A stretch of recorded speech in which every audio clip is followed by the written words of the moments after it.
Hello, and welcome to the influence of synchronicity in psychotic experience. My name's Tina McQuillan, and I'll be showing you an inside view of what I figured out about delusions through lived experience, and hopefully it will help others get through that experience.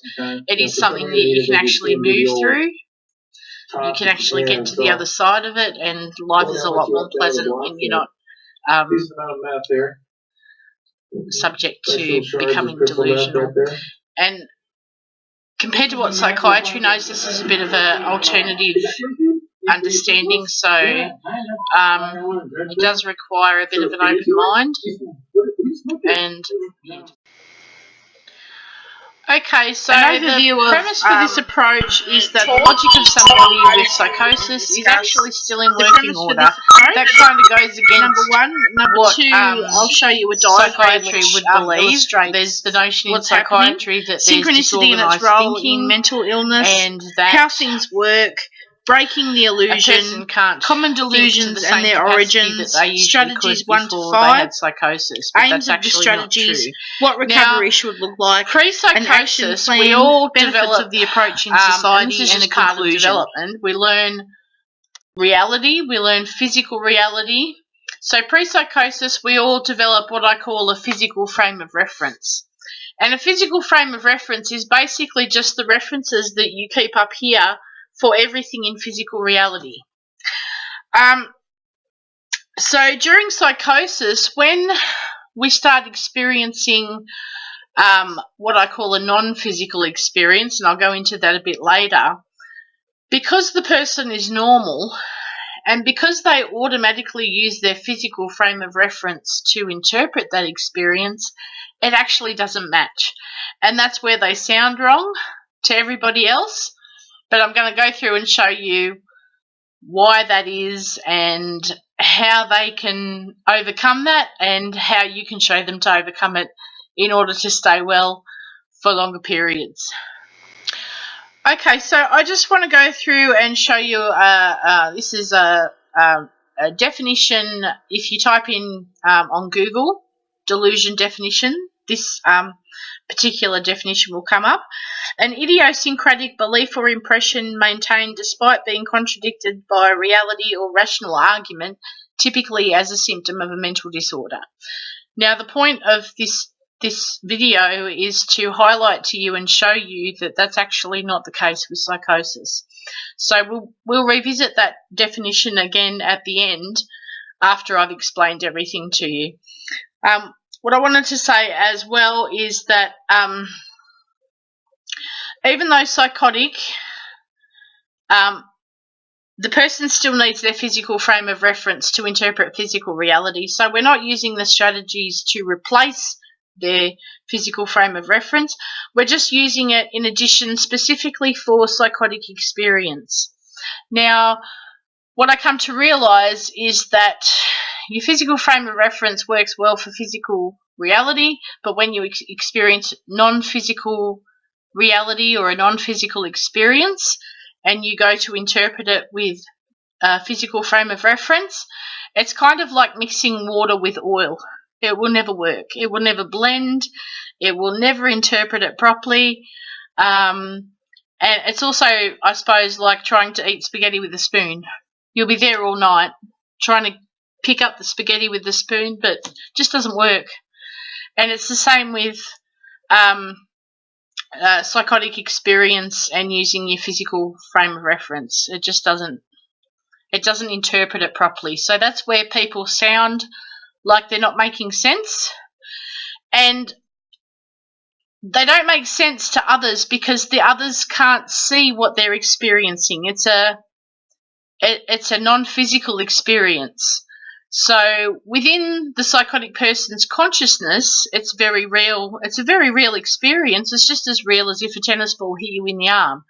But because it's non-physical, what they're experiencing, other people can't see it. So they can't see that the person is actually trying to interpret something that they're really experiencing. And obviously, unfortunately, by default, they're using the wrong kind of tools, that is their physical frame of reference, to try and interpret it. So it's really a big misunderstanding when it comes to understanding people with delusions. Okay, so you just saw this diagram pop up in the presentation. Now, this diagram is actually a picture of the non-physical experience, which I'm going to explain as synchronicity. Also, from a textbook definition, this diagram is the equivalent of ideas of reference. So what I want to show you is this arrow up here represents time. So no two people experience exactly the same life, exactly the same combination of experiences and interactions and memories and whatever else happens in life. So this is somebody's basic walk through their life, through time. Now, along that walk through time, the person has a lot of memories of things that have happened to them and things. Now, this figure here could be anyone, could be me, who's suffered psychosis, but in this case, we're going to call him Billy. He's based on no one in particular. Billy, unfortunately, is psychotic at the moment. So when Billy is around people and they're talking,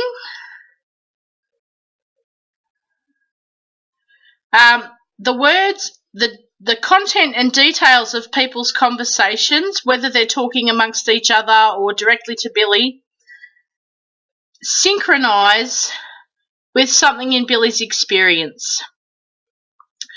Also, when Billy turns on the TV, there's people talking there as well.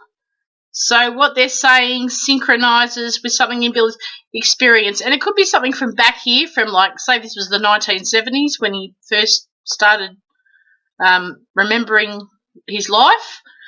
Or it could be something from 10 minutes ago, very recently. So basically what people have said is synchronising with something in Billy's experience. Also, when he reads or listens to music, it synchronises with his experience. Now, that's an incoming experience. That's what I call an incoming experience, and there are actually two types of incoming experiences. So there's all these things that synchronise with Billy's experience because he's psychotic. Also, each of these things can synchronise with Billy's thoughts. So very recent thoughts or current thoughts are being referred to by people around him through conversation. So synchronicity in psychosis is constant, and it revolves around the spoken or the written word. I actually experienced in hospital, I read a magazine, an article that I'd read before, and I read it in hospital when I was psychotic, and I couldn't believe why they'd gone to all the trouble to make up this fake version of this newspaper, because the article I read basically reflected my experience, and I couldn't understand how that was happening. So that's just an explanation of the diagram. I'll go into more in a moment. In the next section, we'll go through and just have take a look at synchronicity and a few concepts to further explain it a bit more. Okay, so I just want to go through and show you, this is a definition. Okay, so this section of the talk is entitled Synchronicity and its Role in Mental Illness. And I wanted to go through and explain to you where the term synchronicity came from. It came from a Swiss psychologist, by the name of Carl Jung in the 1920s. Carl Jung was a psychologist who was in session with one of his clients, and they were talking about a rare piece of jewellery called a scarab in their discussion. And a bug flew in the window, and it had all pretty green and black and gold colours on it. And he saw the significance of what the connection between the bug and what they were talking about, and he went, synchronicity. And he defined it as the occurrence of two or more events that are meaningfully related but not governed by cause and effect. So he's actually acknowledging in that definition that synchronicity isn't physical. It's not governed by physical cause and effect, but it is the connection of meaningful relationship between, I guess, something in our experience and something that we can see, or something like that. So he coined that term a long time ago in the 1920s, and what I've come to realise is that perhaps where he left off, I'm working out that synchronicity is the source of delusions that people experience, and it's because they're experiencing it constantly. So there must be something in our brains that in the condition of our brain, there must be something that enables a person to experience it constantly. But I just want to go through and just show you what I mean, the difference between non-psychotic synchronicity and psychotic synchronicity. So anyone can experience synchronicity, and a lot of people just plainly understand it as meaningful coincidence. And when you're not psychotic, it's here and there. It's, you might experience a coincidence maybe once every couple of months, or maybe once or twice a year. It's not very constant. And the types of things people experience as synchronicity when they're non-psychotic could be things like you think of an old friend and they ring you that night, or my friend had a particular period where she was experiencing every time a bird flew in the window. You know how birds can misjudge windows sometimes. Every time a bird flew in her window and hurt itself, she got a call on the phone with bad news.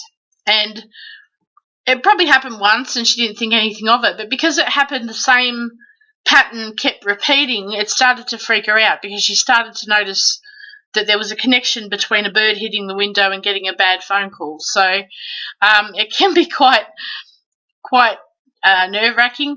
A lot of people, it's kind of a concept that you're not necessarily taught it in school, but you might come across it later in life, maybe as part of New Age spirituality, maybe watching Oprah, maybe law of attraction teachings, things like that. You might come across synchronicity, and it's the kind of thing where the more you're open to it, the more you experience it. Because you're aware of it, then you start to experience it more and more. Now, don't get me wrong, I'm not saying that if you experience synchronicity you'll become psychotic, because I think there's other factors that happen that make people experience synchronicity in psychosis. In psychosis, that synchronicity is constant, and like I said, it revolves around the spoken word. So it's a particular kind of experience where people's words are matching the psychotic person's life experience or their thoughts. It's constant. It's like, where I said, maybe people sometimes experience a coincidence maybe once every 2 months or something. Imagine every day, every time you're around people and they are talking, they mentioned another coincidence and another coincidence. So it can be quite freaky.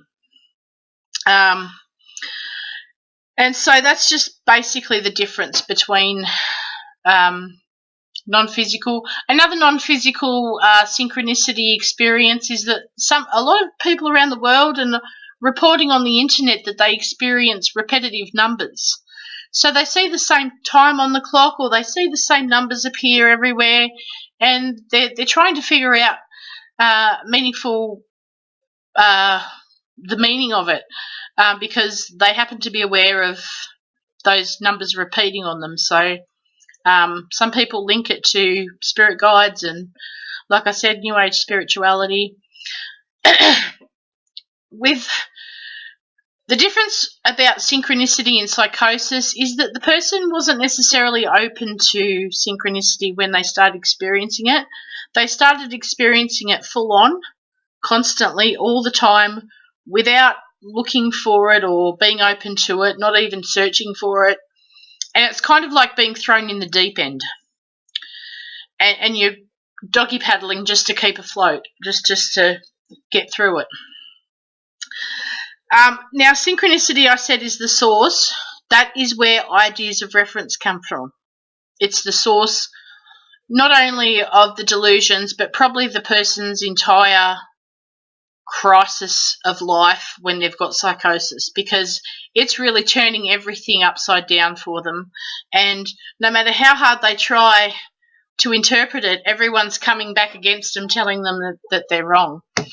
So, and also synchronicity, like I said, is a non-physical experience. So I just want to explain to you what I mean by non-physical, because when I say those words, it probably conjures up pictures in your mind of concepts like ghosts, spirits, supernatural kind of things, but that's not actually what I mean. So I just want to show you a little exercise to explain what I mean when I refer to a non-physical experience. So take this object. Pretend I'm a scientist. I've got my little white coat on. I've got a little clipboard. And I'm going to prove that this thing is a physical, real object. Now, my superiors have asked me to run 5 sensory tests. Touching, smelling, tasting, hearing, and seeing. Okay, so 5 sensory tests. If I get one positive result from those 5 sensory tests, I record it on my clipboard, and I've proven that this thing really exists. So I can hear it, I can see it, I can feel it. Doesn't really have a smell. If I shake it, I can hear it. So there's a few responses from those 5 sensory tests that prove that this thing is real. Now, let's take the 3 aspects of that diagram that I was showing you before. What about words? Let's try and run our 5 sensory tests on a word that I say. So I say cat. Okay. Can I touch it? Can I hear it? Can I smell it? Taste it? I can't see anything. There's nothing between my fingers. So, no. What about my thoughts? Can I take my thoughts out of my head, put them there, and run my 5 sensory tests? No, I can't. But that doesn't mean that I don't have thoughts. It doesn't mean that thoughts don't exist. It doesn't mean words don't exist. What about my life experience that I'm carrying around in my head? How about I put that there? Can't run those 5 sensory tests, but that doesn't necessarily mean that I don't have life experience or that it doesn't exist. So those 3 aspects are the things that are merging in synchronicity in the psychotic person's experience. And so that's what I'm referring to when I say a non-physical experience. It's starting to make sense, isn't it? Okay, so next we'll have a look at how things work, how the mind usually works, and what it's doing when a person is suffering from psychosis. Okay, so now we're going to take a look at how things work, how the mind usually works, and how it works in psychosis. So I've mentioned before the physical frame of reference. I've said that a few times, so I think you're pretty right what that means. So all our lives, from the time we're a toddler, we start learning physical reality. We start learning the names of things. Maybe you had a little picture book when you were little, and it had cows and umbrellas and things like that to teach you the names of things. You went to school, you learned the alphabet, shapes, geography, maths, all kinds of things about physical reality. Now, the mind also draws conclusions as a natural process. We read our information in our environment, and our mind processes that information. And say, for example, I open the front door of a morning and it's overcast outside. I might go, oh, I've got to get those clothes off the line because it's going to rain. So my mind quickly concludes that piece of information right in front of me. Conclusions can also protect us. If I was walking down the street, I could conclude that if I step out onto the road at a particular point in time, I might not have enough time to avoid being hit by a car. I might get injured, so I'll stay on the footpath. So in some ways, drawing conclusions keeps us safe. That's just a natural way that the mind works. So in the case of psychosis, we're experiencing this non-physical element of reality. Also, along with, simultaneously, we're still experiencing physical reality. We're not in a different world. But it's like an additional aspect of reality is in our experience. And our mind says, okay, what do I call this? What do I call this? I don't know what to call it, so I'm going to try and figure it out so that I know what to call it. And that's where we adopt our physical frame of reference in psychosis. And that's where we go wrong. The other thing I want to point out about the mind is that everyone's mind is programmed when faced with danger. Your mind is programmed to either flee or fight. And I learnt the first time that I had psychosis that I'm a bit of a fleer. I'm a bit like George Costanza. I'll push kids and old ladies out of the way to get out of a burning building. I just get the hell out of there. Some people are fighters. They stand up to danger. And it does not matter in the mind whether that danger is real, immediate danger, or whether it's a perceived danger. So you can imagine that when people start suddenly being in the deep end of constant synchronicity, not knowing what the hell it is, their brain is preparing them for a fight for survival. I might not live through this. I don't know what this is. It's scaring the hell out of me. So that might be a scenario in a hospital where Billy's come into hospital. The police have brought him there from a disruption at home. He doesn't believe there's anything wrong with him and everyone's working against him, and he thinks it's all like a danger, and he's trying to punch the nurse. It's really just a matter of, it is a big misunderstanding, even though I don't condone violence. But if you understand that part of the brain, you understand why most people, well, not most people with psychosis, but why some people show a bit of aggression or violence. Like I said, it's not to be condoned, but at least you might have an understanding. And in knowing all this stuff, you might be able to diffuse a situation if you can explain to the person what they're really experiencing instead of what a textbook says, because that's not exactly matching what they're experiencing. It doesn't mean anything to a person who's experiencing psychosis, textbook definitions don't mean much. But if you can actually descriptively say, hey, you're experiencing this, they might tone down, they might calm down, and they might actually comply with a medical order, or they might be compliant with staying in hospital, getting medicated, if the doctor can explain it this way. Excuse me. So when psychotic and you adopt your old frame of reference to interpret psychotic experience, it doesn't match, it doesn't work, and it doesn't make sense to others because they can't see what you're experiencing, and it contributes to making the person unwell. They're drained mentally and physically. Your brain actually governs, your mind governs your energy. So because it's doing all this new stuff, it's not generating energy around your body the way that it used to before you had psychosis. So people really have a loss of energy when they have psychosis. And on top of that, not many people are agreeing with what they're saying, so that's very draining as well.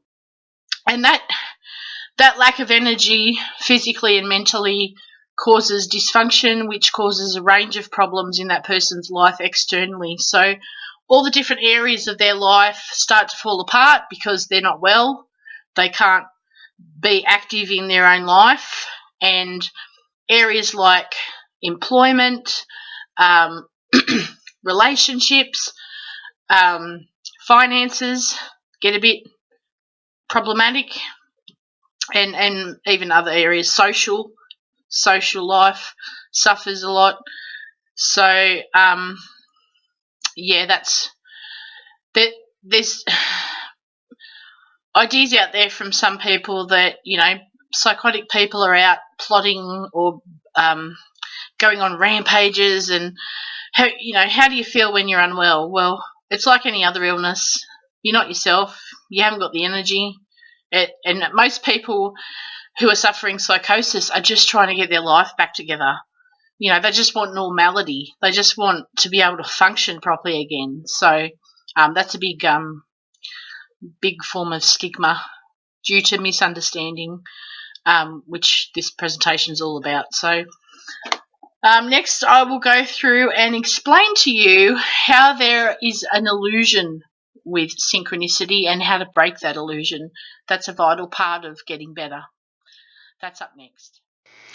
Okay, so this segment is called Breaking the Illusion.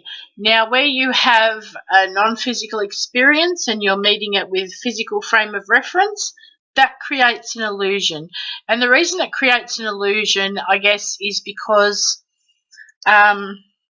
first of all, to experience a non-physical experience, it has to come through at least one of our five senses. And in the case of synchronicity and the fact that it's revolving around people's words, we're hearing it.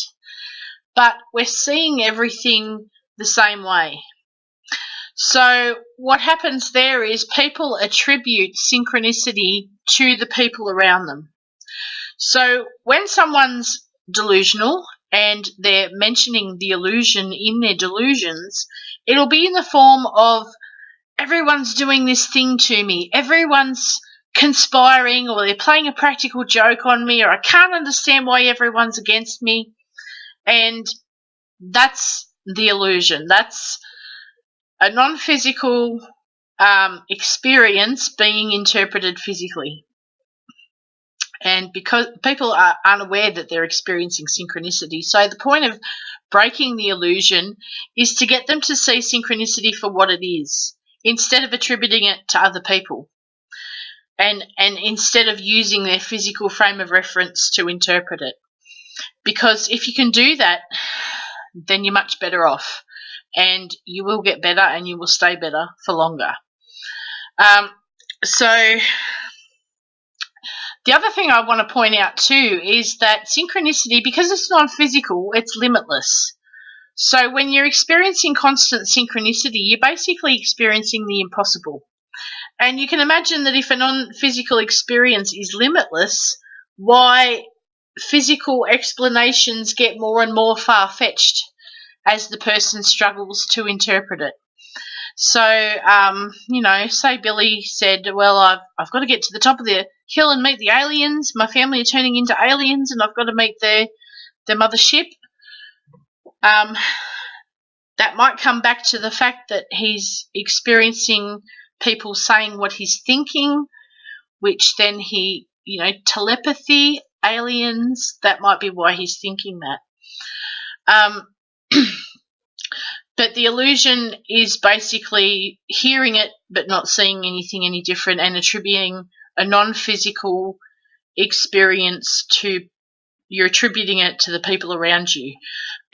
If you were to help a person break the illusion, I would ask them to really take notice when people say things that synchronize and really look at the person's face when they're saying it. Are they saying it because it appears very purposely said? It's like people are purposely bringing up our business, but if you look at them closely, they're just talking off the top of their head. And then you start to see this phenomenon that's actually happening that you couldn't see before, and that's what breaking the illusion is all about. So it's basically seeing synchronicity for what it is. Ideally, being more aware and having a separate frame of reference help the person to not be caught up in the psychotic experience.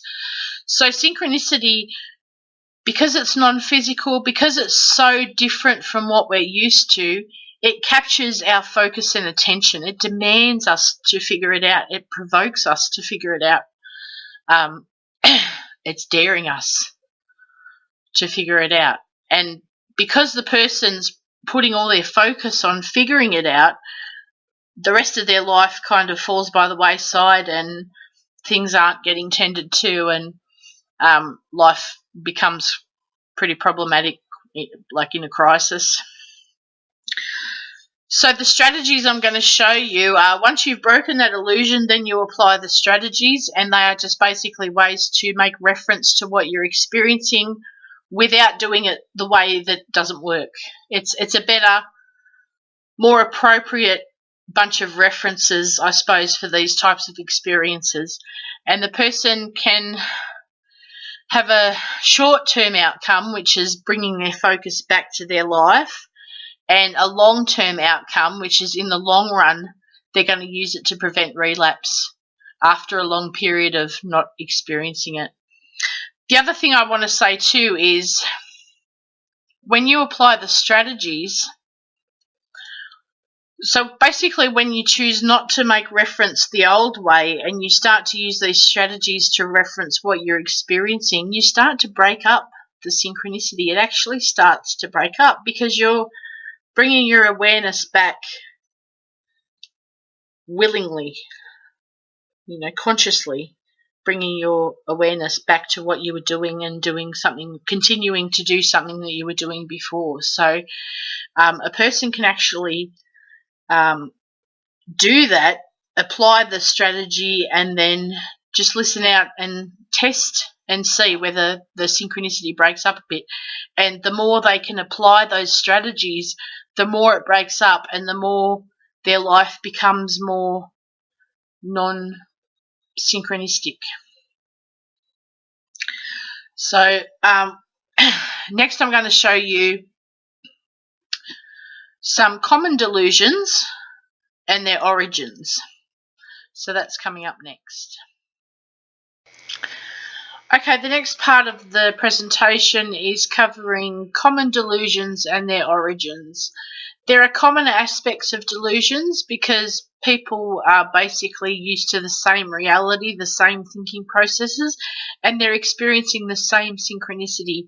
So there are common ways that we process that information, but there's also individual aspects of a delusion as well, and that depends on the person's personal experience, their frame of meaning, So I've just put together a few ideas about common delusions and their origins to give you an idea of the kind of things that some people say. Now, when it comes to any delusion, it always comes back to that diagram, what I showed you. It comes back to the fact that people's words are either synchronizing with the person's personal experience or their thoughts, and the fact that that's happening constantly. Okay, so people, because they're normal, they will adopt their physical frame of reference to make sense of that, and that's where they go wrong. So you will have people, imagine, people are constantly bringing up, remember I said it could go back to the 1970s, 1980s, 90s, any point of that person's life, even up until very recent stuff from 10 minutes ago. So you can imagine how that makes a person feel like they're being monitored. Often that comes up in delusions. I'm being followed by the FBI. There's cameras on me. People are watching me. People are listening to me. They're putting listening devices in my car. People can hear my thoughts. Are my thoughts being broadcast? I recently looked up some YouTube videos to see if I could test my skills on people that were sharing stuff actually being in a delusional state. And there was a guy on the video talking about how they had put something in his teeth to receive signals from a satellite, and they were listening into him and he was receiving information or something. That's just a person who doesn't understand that they're experiencing synchronicity. That's all it comes down to.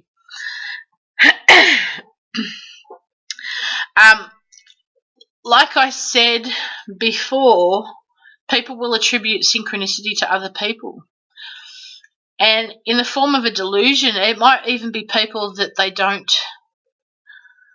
know about. They're assuming that there's a group of people that I haven't actually seen or met, but they're doing this to me. And sometimes it pops up in, it could be the FBI, the CIA, the government, the Illuminati, the aliens, whoever, they often refer to them or they a lot. And that's just helping them make sense of what they're experiencing.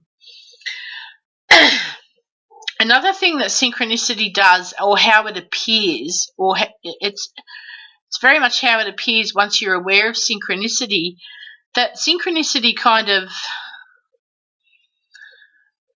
it's kind of the connection of everything to, I suppose, our conscious minds under these conditions of psychosis, whatever those conditions might be, whether it's through brain chemistry or whatever. So people get ideas that they're being controlled, that there's like a control room somewhere and someone's controlling their body and everything they're doing, or controlling other people. So they think that other people are being controlled.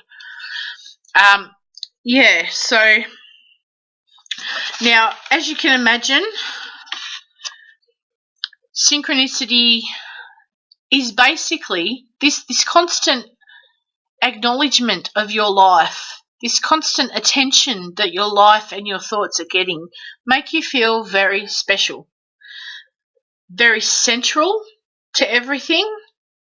And that's where people get ideas that I must be somebody great from history. I must be a person of great importance. So I attribute it with my physical frame of reference. And what is my physical frame of reference interpreted as? Well, I must be Jesus. I must be Elvis. I must be the Dalai Lama. So you get ideas like that. And that's basically from a feeling that synchronicity is giving you by paying all this attention to your life through this weird illness. It's weird. But that's basically what it comes down to. So that's just a few of common contents of delusions that I could think of. Next, I'll start going through the strategies 1 to 5, and then we'll go from there. Okay, bye. Okay, so we begin with the first strategy, which I call storylines, themes, and parallels. And I'll just go through and explain what all those things are. So generally, a person notices a link or connection to past, present, or future with every interaction throughout their day. So they're basically experiencing synchronicity, and with every synchronicity, their mind's processing it physically. And so that bit in between and with the next synchronicity, it keeps running. It's kind of like a series of like a baton race. It keeps snowballing. So the storyline is basically the physical explanation in between each synchronicity. So it's the general link between. I'll give you an idea of what a storyline might sound like. So we use the example of Billy. Billy's at home in the morning with mum and dad. They're saying things that synchronise, and then he goes down the supermarket and everybody down the supermarket says things that synchronise. So Billy says in his mind, mum and dad must have told the people down the supermarket to say things about me. So when he goes home from the supermarket, he says, why are you telling everybody down the supermarket to say things about me? And mum and dad go, Billy, we don't know what you're talking about. We have no idea. You need help. We don't know what you're talking about. So that little leg of between those two synchronicities, that's the beginning of Billy's storyline. And throughout Billy's day, every other synchronicity will continue to add physical explanations as he goes. Now, when that storyline involves people in his local area, community, home, work, anywhere he could go by foot, I suppose, that would be his storyline. But when the 6 o'clock news comes on that night and President Trump says something that synchronises, his storyline begins to take on a national or a more global story in his mind. So it's the physical explanations getting bigger. So when it's national or global, it becomes a theme. And I had about 2 or 3 themes in my both times being sick, and yeah, that's how I came up with the term themes. Parallels are basically things that manifest later in recovery, probably even when you're well. They're along the lines of things we thought when we were psychotic. They kind of manifest in real situations, but they're not exactly the same as what we thought, obviously, because what we thought we weren't using the right tools to interpret our experience. But some things can actually, in a parallel way, they kind of match some of the things you were thinking when you were psychotic. And the reason I defined parallels is because they might bring closure to a particular line of thinking, especially if a person can stop using their physical frame of reference. Those parallels might acknowledge what they were thinking but bring a form of closure to it. So that's basically storylines, themes, and parallels. Coming up next, I'll go through strategy number 2, which is naming experiences. Okay, so new day and new top. I've been away for a while, but I've come back to record the second half of the presentation. So in this section, we'll be looking at the second strategy, which I call naming experiences. Now, I've talked previously about the 2 incoming experiences as part of the experience that we have when we're psychotic, which is basically the symptom. And those 2 they're called incoming experiences because they're coming from the outside world into our mind for processing. These experiences that I'm about to list are experiences that happen inside the mind, probably, and because synchronicity is non-physical, it does actually happen inside the mind as well as outside, which is really strange. But so what I'm going to show you, some people might unknowingly describe these kind of things, and I've tried to capture every experience that I could so that it covers a lot of what people might say in their delusions or when they're speaking about their experiences. And again, these experiences are just a way that people can have a reference for what they're experiencing and avoid following it with physical logic. So these experiences are very strange. They're hard to describe, so bear with me. They're probably not going to make much sense to people who've never been psychotic, but they will make sense to people who have experienced psychosis. So just bear with me when I describe them. And most of these experiences are the mind doing new things. So that's why they're hard to describe and they're hard to probably imagine if you haven't been in a position where you've suffered psychosis. So the first experience I'm going to talk about I call double-edged sword. And it's basically the information around you enters your mind for processing, and it can kind of go 2 ways. And it links with other interactions or things that have been said. So it's kind of like something can have a double meaning, or it can have 2 reasons, or it can go in 2 directions, and all those 2 directions meet up with other 2 directions from other sources of information in your environment. It's a very confusing experience, and my mind had never done that before I had psychosis, so it was definitely a very new thing that my mind was doing. I guess it happens when there's a lot of information in your environment. So that's what I call double-edged sword. Another experience people have in their mind when they're psychotic, I call psychological tests. And I have read websites that state that synchronicity does test people. And again, a psychotic person, like the illusion, might attribute it to the people around them. So they might think that people are testing them, when in actual fact it's just synchronicity testing them. And if a person... I have a personal interest in psychology, and I have read things about, psychological concepts and stuff in my counselling course. most people might not recognise the psychological testing kind of things that happen when they're psychotic, but some people might, and they might describe them. I'll give an example of what I noticed in my experience when I was very, very sick. One of my delusions was that my father was murdered. He actually died from a stroke. And very new to psychosis, because everything was synchronizing, that came up in my delusions. And in hospital, there was a lot of serial killer, murder, death stuff on TV in the lounge room in hospital. So I thought I was being desensitized to my father's death. And it did actually have that effect eventually. And I thought the hospital was doing that on purpose, but they weren't. And I came to realise that that's just a kind of thing that you experience from synchronicity.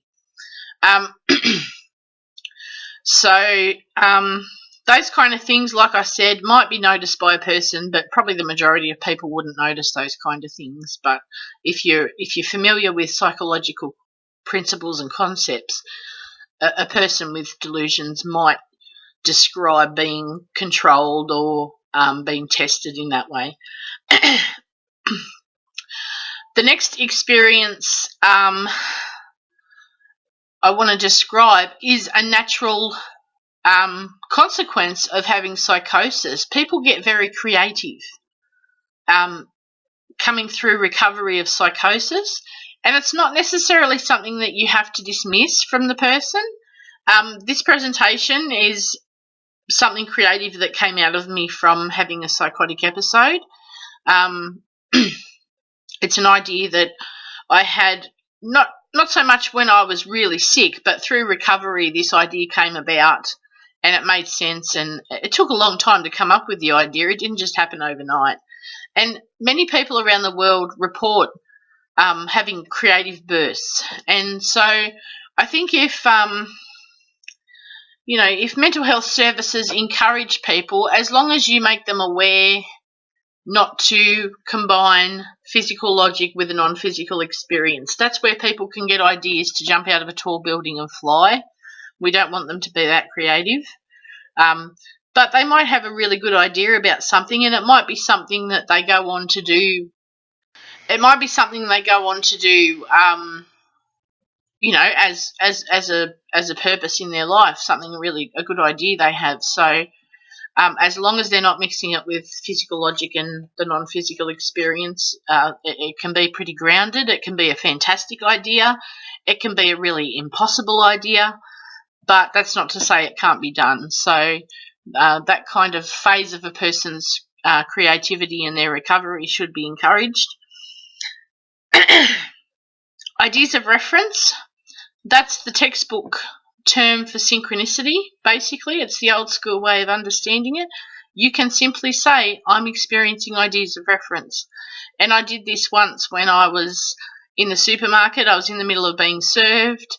People around me were saying things that synchronized, and I just simply said that to myself.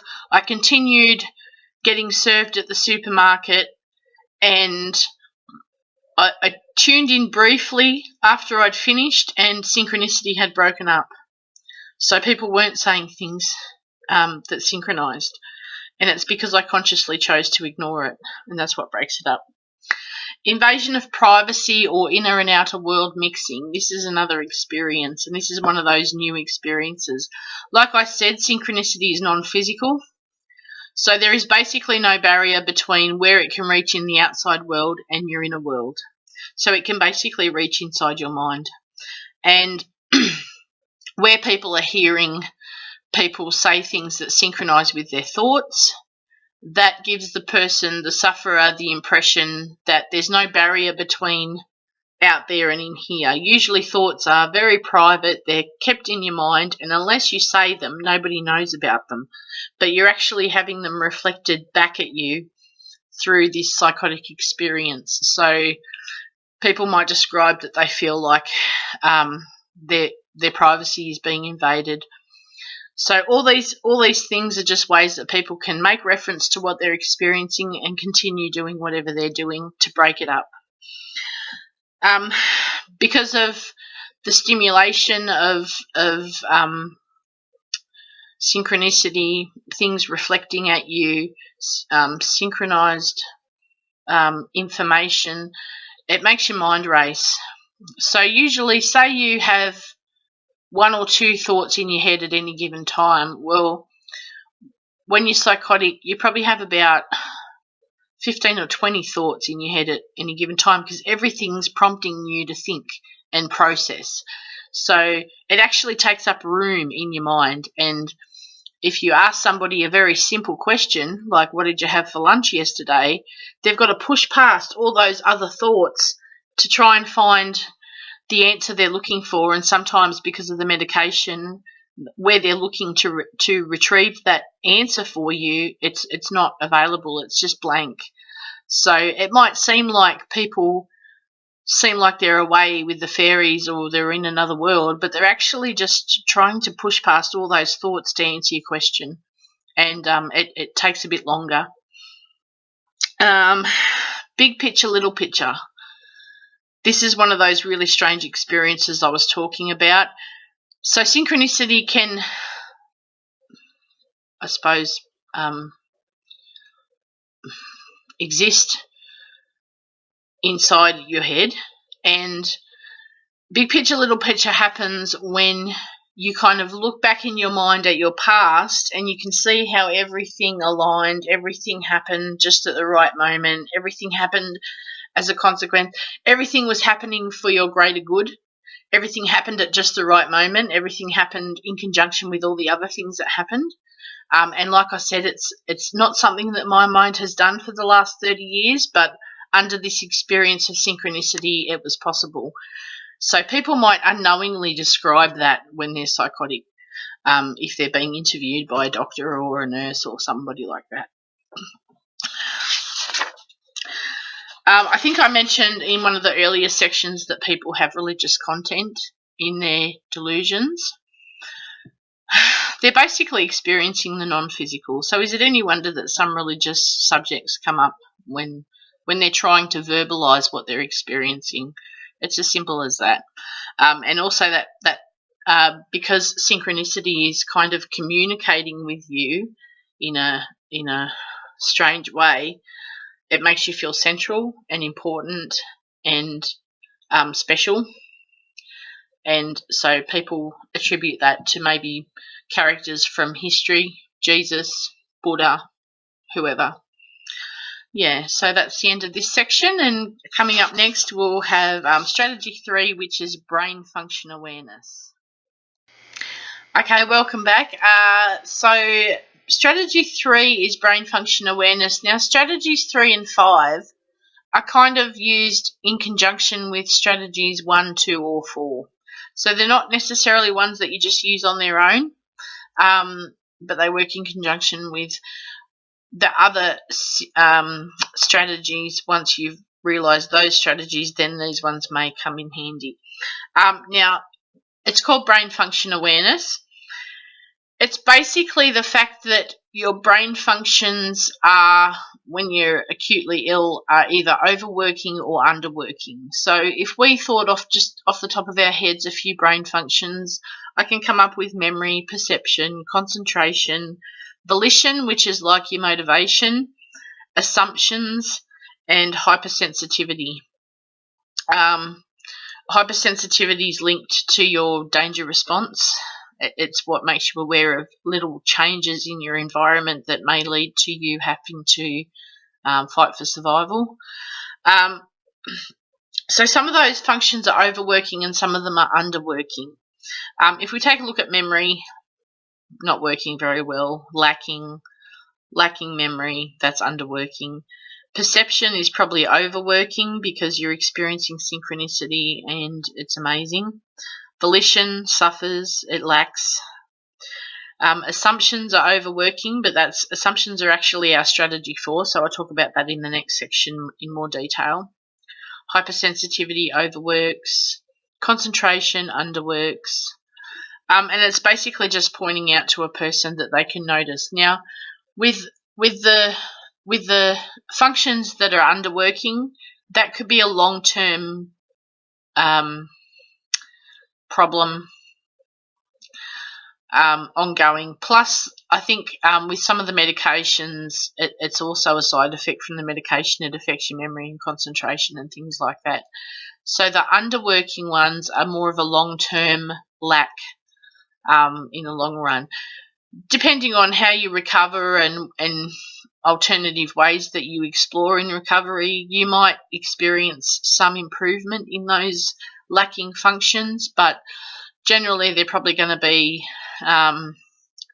different, ongoing, or at least for a long time. But the ones that are overworking can be brought back down. If we reduce synchronicity, those things don't have to overwork. So it's basically just being aware which functions are overworking. It may help you separate yourself from the experience of constant synchronicity just by being able to recognize that a certain function is overworking. So brainstorm with the person what functions happen in the brain and then point out to them which ones are overworking and underworking. And that's it. We'll go on to strategy 4 next, which is assumptions. Okay, this section is strategy 4 assumptions, and it plays a big part in recognising for a person with psychosis, recognising what their mind's doing and how to break away from the experience of constant synchronicity. Now, because of the mismatch between physical frame of reference and psychotic experience, which is constant synchronicity, there will be inconsistencies in people's conclusions about their interactions or their storyline.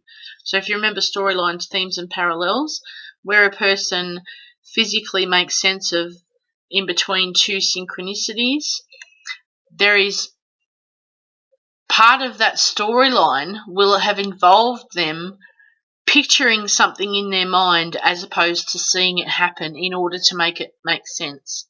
So the example where I used before of Billy going down the supermarket, for example, after he'd been home with mum and dad, he went down the supermarket. People down the supermarket said things that synchronized, and he went back home to mum and dad and said, "You must have been telling all the people down the supermarket to say things about me." He's assuming that. He hasn't actually seen his parents talking to the people down the supermarket. So that's what I'm talking about with assumptions, and it's just making people aware that they happen. And there's going to be a lot of assumptions in a person's storyline because physical frame of reference doesn't interpret a non-physical experience. There is no physical explanation for what they're experiencing. So a lot of it will be assumed. And it's just about making the person aware of what they are assuming. And I guess it's kind of like being able to monitor your thoughts or being able to question what you assume, and I guess be more aware to, if you're going to think something, you need to actually see it happen to believe it.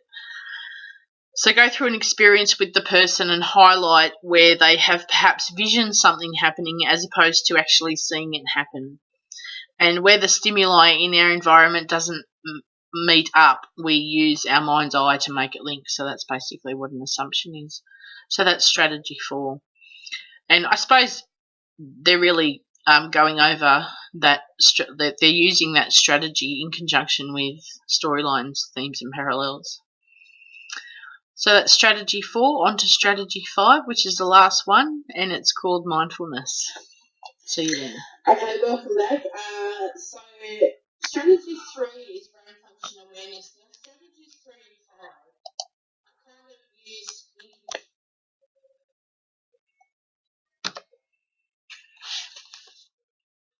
Okay, this is the last strategy, and it's strategy number 5, which, like I said, should be used in conjunction probably with strategy 1 or maybe the naming experiences strategy, and it's called mindfulness. And it's called that because it does have to do with being mindful, but it's not the entire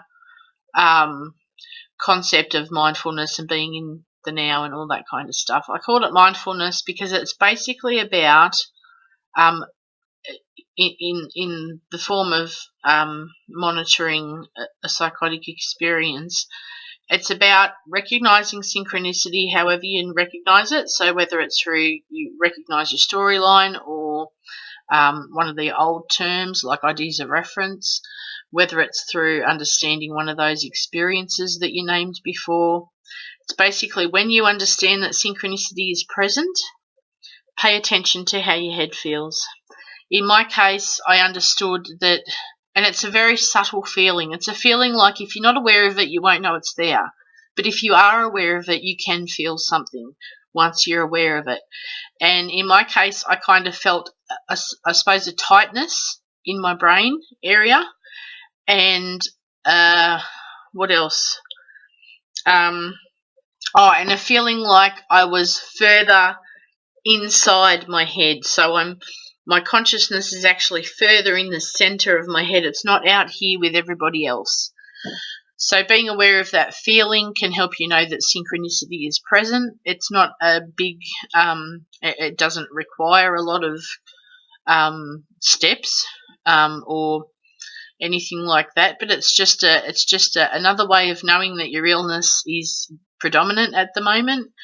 And I guess if you're practicing the other strategies, then you can monitor whether you still feel that feeling and to know that it's going away. And like I said, it's a feeling that you're not really aware of unless it's brought into your awareness. And then you can notice it very subtly, but it is there. And it is a way that we can understand that we're currently experiencing synchronicity. And it's also a way that you can understand that what I've shown you what to do by referencing things, it's also a way of knowing that you're not experiencing it.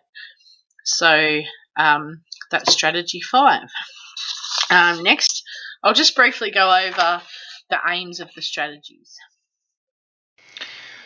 Okay, I'm just going to go over the aims of the strategies now that we've learnt them all. So the strategies help the sufferer build a frame of reference to interpret their psychotic experience and become more aware of what they're experiencing. It also helps them lessen the amount of time that they spend focusing on conclusions drawn with their old frame of reference. It empowers the person to manage their own illness and stay well for longer periods. So this is all about becoming aware of what you're experiencing, why, when it's happening, what to do to lessen it. It's a really good form of treatment, I guess. It works alongside medication. It does require medication, and that'll come up in the next few strategies why. And it also helps the person get past being delusional, because you're breaking up that synchronicity by not using your old frame of reference. You've got new ways to refer to things in your mind, so your mind kind of relaxes a bit and says, okay, well, I don't have to figure this out completely. And just as a result, that synchronicity will break up and you'll experience it less and less. But due to stresses, life, in the future, when you're functioning a lot better and maybe you return back to work, synchronicity will find a way to come back. And you'll have all these ways of knowing that it's coming back. And you'll be able to do something about it sooner than what anyone else could notice. So say you notice it now, but somebody else would only notice it 2 weeks from now. So that might be too late to prevent relapse. But you've noticed it further back here, so there's time to prevent relapse. And that'll come up what to actually do. There's a 3-step action plan in the next few sections, so we'll go over that. Next, I'll just go over what recovery should look like. So this is for people with psychosis, and it's just to give you an overview of what illness and recovery should look like when you're using these strategies. Okay, what recovery should look like. So for a time, say right on hospitalisation, there's acute illness, and that means that constant synchronicity is happening pretty much every waking hour that you're awake. You obviously don't experience it when you're asleep, but when you're around people, they're saying things that synchronise. It's happening all the time as long as you're around people. So you begin to use the strategies to refer to what you're experiencing, which brings the focus back to your everyday life in the short term. So you're not opting to follow it with a physical frame of reference, and you're able to bring back your focus. Okay, so I'm experiencing that. Keep doing what I'm doing, and you keep doing that. It shouldn't be strenuous, but just as much as you can. As much as you can, because it'll break it up more and more. And it will gradually break up the synchronicity. Then there's a period where the person is mostly not experiencing constant synchronicity. You will experience it from time to time, just like people that aren't psychotic experience coincidences from time to time. You'll still experience the kind of coincidences that are part of this psychotic thing, but if it's happening here and there, it's okay. It's not affecting your functioning. It's not grabbing your attention and focus to figure it out constantly, because that's where you get sick. So you will have it from time to time, and that's not necessarily something to panic about. But if it starts becoming constant, then that's time to do something about it. And a life stressor or a feeling of overwhelming will, so say you're only experiencing it here and there, you're back at work, a life stressor will start bringing back that synchronicity, and that's where you're vulnerable to relapse.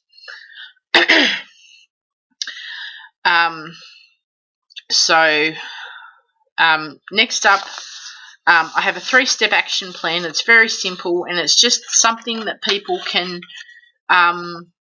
do in order to prevent relapse. Like I said before, anyone else would notice it. So you're really relying on yourself as a sufferer to notice that you're heading back towards hospitalisation, and the sooner you can notice it is much better than what anyone else could do. So you have more chance of getting it in time and actually preventing relapse. So next up will be the 3-step action plan. Okay, so the 3-step action plan, this is, I suppose, put into action when you start noticing synchronicity becoming constant. So it's basically recognize, assess, and take action. So you recognize constant synchronicity, either your storyline, one of those naming experiences. Maybe you've noticed that you're assuming things that you haven't actually seen happen.